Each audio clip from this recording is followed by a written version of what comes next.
Elitch Gardens is the largest amusement park in Colorado. Located in downtown Denver, this park has had a complex history with multiple owners. In the mid-1990s, the entire park was actually completely relocated, and the very same thing may happen again in the next few years. This will be an in-depth review of the current park, covering all the pros and cons. Let's start off with this park's history. The original Elitch Gardens opened back in 1890. It was founded by the Elitch family, hence the name. Located in northwest Denver, this park was acclaimed for its beautiful gardens and classical architecture. It was also home to nearly 3 dozen amusement rides, including 2 historic wood coasters. Wildcat was an out-and-back layout designed by Herb Schmeck. Mr. Twister was, as the name suggested, a twister layout designed by John Allen. This was the park's signature attraction and was beloved by locals and coaster enthusiasts alike. While the park was popular, it had become cramped and had no room to expand. The original site was just 28 acres in size. Just to put that in perspective, the nearby Lakeside Park has double the acreage. Starting in the mid-1980s, the Gertler family, who now own the park, looked into options to relocate the park to a larger site. Denver provided a location in the Platte River Valley for $6.1 million. This site was 65 acres in size, giving the park 230% more space to work with. The original Elitch Gardens closed after the 1994 season, and the new Elitch Gardens opened in 1995. The move cost $90 million. These funds covered the park's new infrastructure, the relocation costs of nearly 2 dozen rides, and the price for a few new attractions. The owners expected 1.2 million guests in the first year alone. However, attendance was much lower than that. Locals resented the closure of the original Elitch Gardens, which was over 100 years old. They were especially bummed that neither wood coaster was relocated. Both have since been torn down. After similarly low attendance in the second season, the Gertler family sold the property to Premier Parks for $65 million. This was the first time in Elitch's history that was not family-owned. Realizing the park was underperforming, Premier immediately invested in Elitch Gardens. In 1998, Premier purchased Six Flags, which caused several other parks to be rebranded. Subsequently, this park reopened in 1999 as Six Flags Elitch Gardens. The park received 4 coasters in a 7-year span under the ownership of Premier and Six Flags. By the mid-2000s, Six Flags was in a tumultuous financial position. They were on the brink of bankruptcy, so they sold off 7 parks, including Elitch Gardens. From 2007 to 2014, the park was owned by C&L Lifestyle Properties, but the park was managed by several different companies. Park Management operated the park from 2007 to 2010. Hershen then operated the park from 2011 to 2013. Then C&L operated the park themselves for a brief period. In 2015, the park was purchased by an investment team comprised of Revesco Properties, Kroenke Sports Entertainment, and Second City Real Estate. Premier Parks, a different version of it from people who founded the older Premier Parks, was tapped to manage and operate the park. In 2018, Revesco unveiled a redevelopment plan for the site known as the River Mile.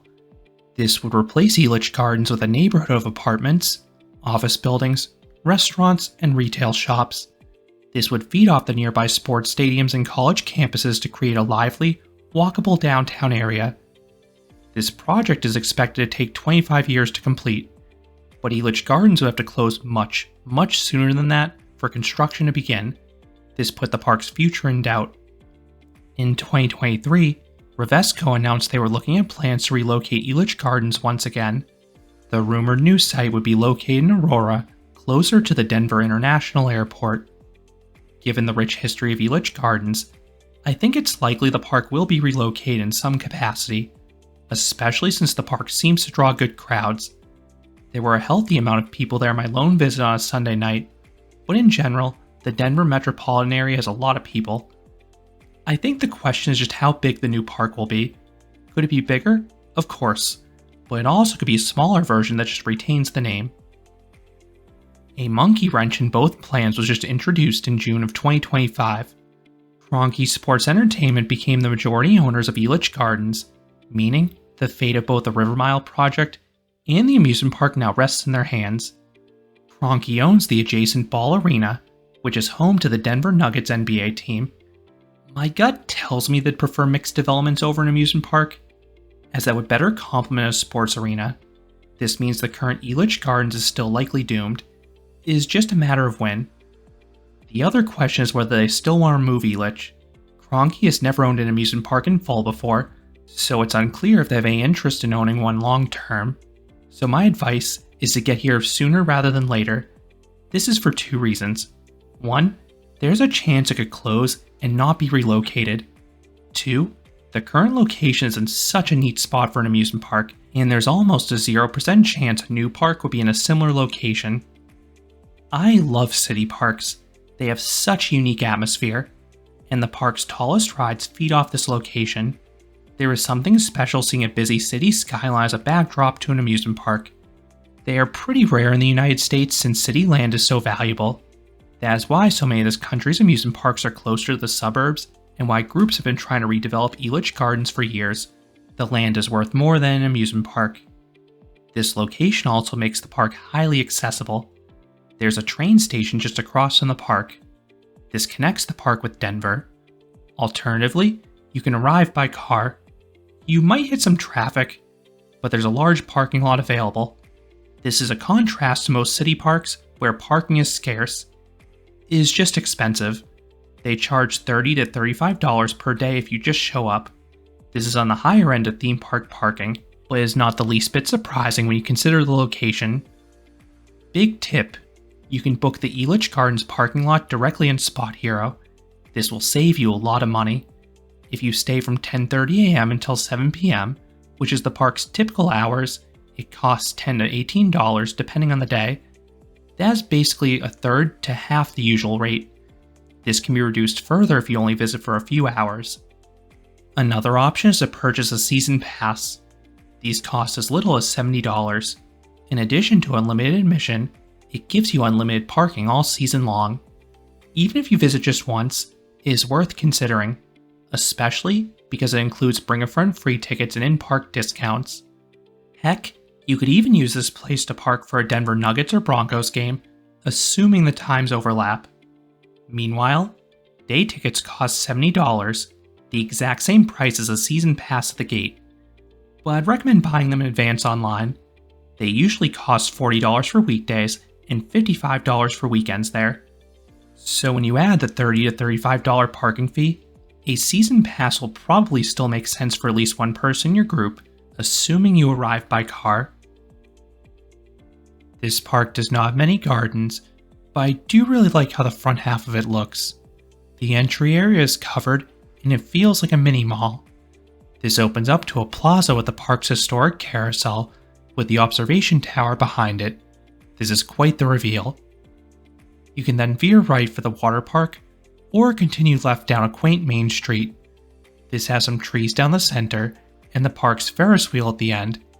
This is another aesthetically pleasing ride on its own, but even better, there's a pretty floral clock adjacent to the park's logo at the base. Behind it is a small pond with an ornate wave swinger in the center. The midway then circles around it, granting great views of it from all angles. Two rides divide the front and back halves of the park.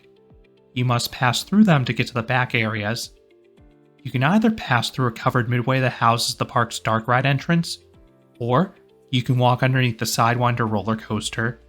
It is a quirky setup, but it's easy to find your way around in my opinion. Now this back area feels very Six Flags-esque, and that makes sense given how they owned the park for several years. You have familiar ride names, a cluster of thrill rides in the corner, and a sea of asphalt. The most awkward part of this area is how the midways by Twister 3 and Sidewinder abruptly end, with fencing looking towards railroad tracks. It takes you out of the immersion of a theme park. Overall, this is more of an amusement park than a theme park, but there are a few rides with little bits of theming. Twister 2's upgrade to Twister 3 came with some storm theming in the queue. Then the Meow Wolf Dark rides a robotic animatronic in the queue. Helping the atmosphere are the employees. Many were pleasant, and quite a few were willing to joke around with guests. The availability of their major coasters has been even more problematic. Half Pipe has been spotty at points. Sidewinder has seemingly been closed more than has been open, as it hasn't run since 2022. Then Twister 3 was closed for the entire 2022 season, and it has yet to operate in 2025. Fortunately, both Sidewinder and Twister are expected to reopen in July of 2025. To the park's defense, they are at least transparent about these ride closures. These rides are listed as temporarily closed on the website and by the main entrance. Still, it stings to see them down.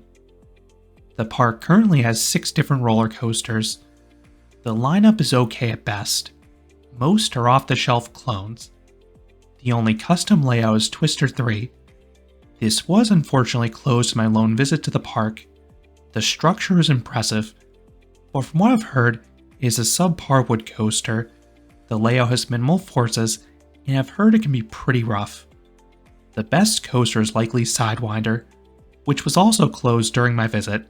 However, I have ridden an exact clone in Diamondback at Frontier City, and it was great. This is one of 3 remaining Arrow shuttle loops. The launches are tame and exist solely to get you up to speed. Then I love what happens afterwards. The drop offers intense ejector airtime, and that vertical loop is super forceful, and it's extra sweet experiencing those forces in reverse during the second half. The best coaster I was able to experience was Half Pipe, which is an intimate shuttle coaster. It honestly feels more like a frisbee flat ride, which is fine by me because it is a lot of fun. You have a series of launches that propel you up large spikes, offering solid airtime. Then you spin as well, which changes how those negative Gs feel in each pass. The third and final shuttle coaster here is Boomerang, which as the name suggests is a standard Vekoma boomerang. This is one of the smoother ones, so I enjoyed it. The drop offers a nice tummy tickling sensation, then the 3 inversions offer heavy positive Gs, most notably that vertical loop in reverse. The most popular coasters seem to be Mind Eraser, a Vekoma SLC. This is the state's only inverted coaster, and is an intense layout with 5 inversions in rapid-fire succession. It can rattle you around though, which isn't too surprising for an SLC, particularly on the inline twists, so I strongly recommend pinning your head to one side of the restraint to mitigate headbanging. The final coaster is Blazing Buckaroo, a Mylar kiddie coaster. As far as junior coasters go, this is a good one. This one has some peppy bunny humps. In the past, adults could not ride this, but now everyone is free to get the coaster credit if you want it. The number one gap in this park's coaster lineup is something that is airtime centric. I personally would love to see an RMC conversion of Twister 3, but I think that's unlikely for 2 reasons. 1, it's apparently a popular ride already.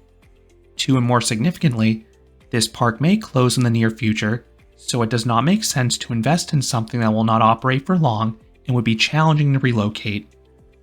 Unless this park gets a portable coaster of some kind, I think it's very unlikely they get another coaster before they close and/or relocate. That is unfortunate because I liked a lot of aspects about this park. They just need a true standout coaster in my opinion. Moving on to the non-coasters, Elitch is really strong in this area. Let's start with the flats. I particularly love the tall ones that showcase this park's setting.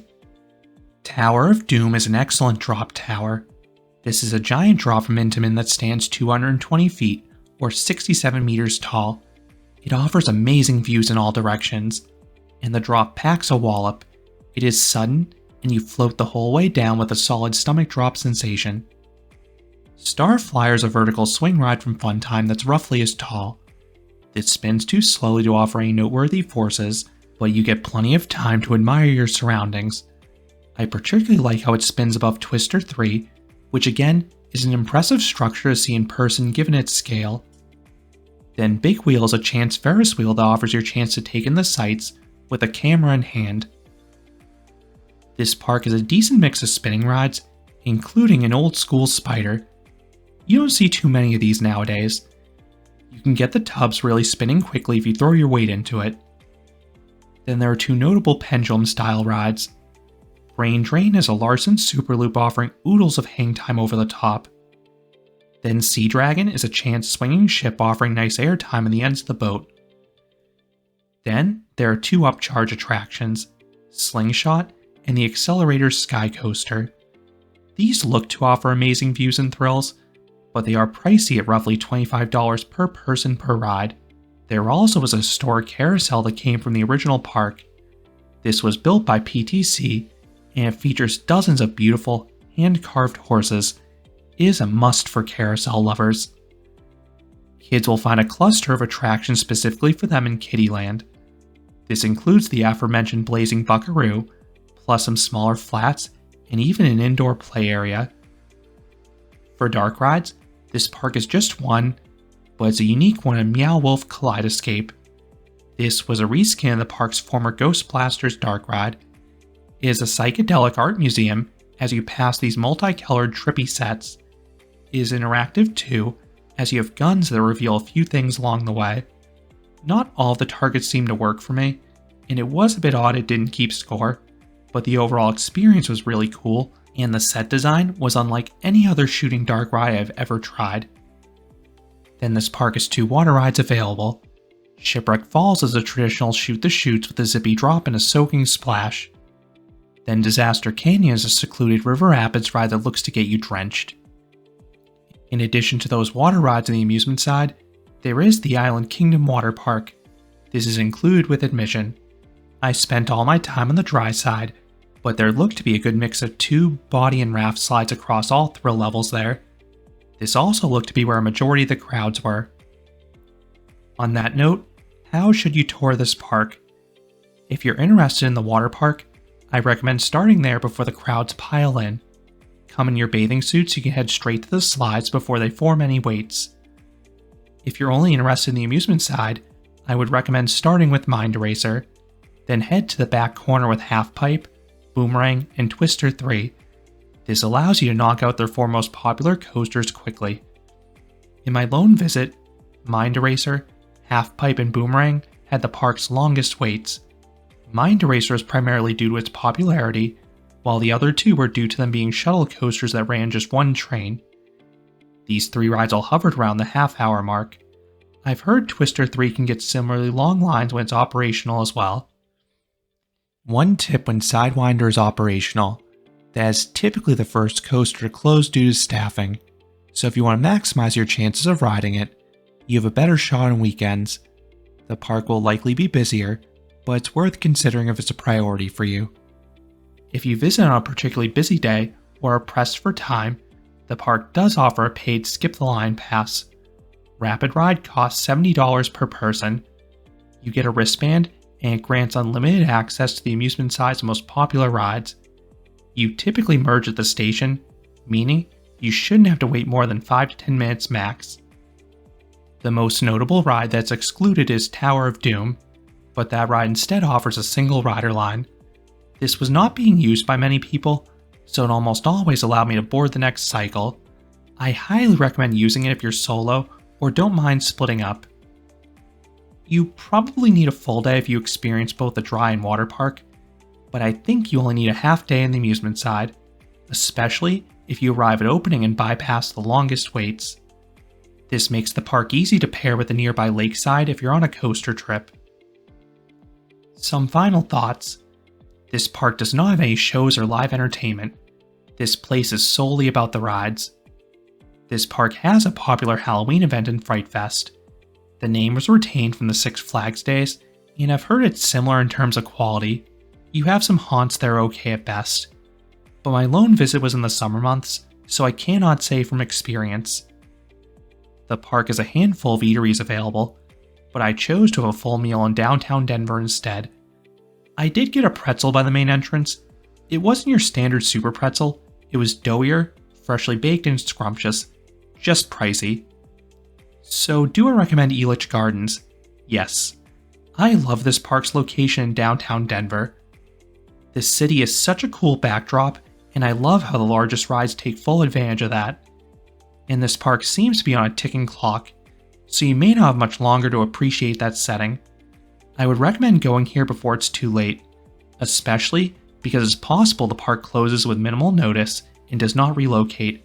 I hope that doesn't happen, but it could. If there's a point this summer when all the coasters are open, I think that may be the best time to visit, because I don't see them getting another major ride given their uncertain future. You have 6 coasters, including a few fun shuttle coasters.